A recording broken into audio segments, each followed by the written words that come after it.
أسي محمد عبد الله هنكدمي Elite Integrated Academy وحنا لي ماكس 414 وأنا كفرح سنة كورب درين كاي جوشان أتقرتي هذا أفرح سنة هنرجعنا إن النقطة تختار جوشان جاري وحاسب وهاي والدين تيدي معلمين تيدي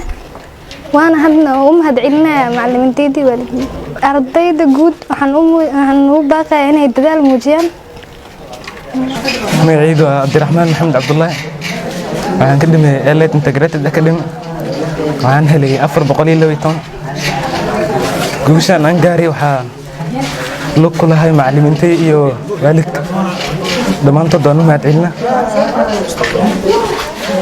markaan waxaan rajaynayaa inaan noqdo dhakhtar bismillaahi raxmaani raxiim ani waxaan nahay Sawdi ku soo bacul ilmahanayto labadan cunug hooyadood ayaan nahay gabadha waxay heshay 414 wiilkana waxa salay 412 aad iyo aad ayaan ugu faraxsanahay waxaan u mahadcelinayaa macallimiintooda daruf ay soo mareen ilmahan ayagoo maxal lahay oo laba galaastu aabbaad shaqada ka shaqalaan ay ku dhacday markaan aad iyo aad ayaan ugu soo dadaalnay ugu soo rafaadnay haddana alxamdulillaah rafaadka aan ku soo marnay muraheeda alxamdulillaah maanta ayaan guranayna oo helnay alxamdulillaah aad iyo aad ayaan u faraxsanahay waxaan secondary ilmahan hadda 3 cunug ayaa ii dhameysay tan ma labadan meel intu kala ii dhamay marka waxaan ka codsanayaa dawladda county-ga iyo muslimiinta wax haystaba inay ilmahan ila garab qabtaan oo ilmahan inay aabbood shaqeynaynin aan shaqeynaynin ayna baasteen marka ilmihii haday baaseen oo maxalla wax iskuul hadhow ka bixin ay waayaan aad iyo aad ay u nijabayeen fiiska marka in laga caawiyo oo dawladda county-ga maxaan ka codsanayaa inay ilmaha ila caawiyaan oo fiiska igala bixiyaan codsana magacayga waa Yuusuf Ali Ciisa waxaan nahay maamulaha iskuulka oo loo yaqaan managerka iskuulka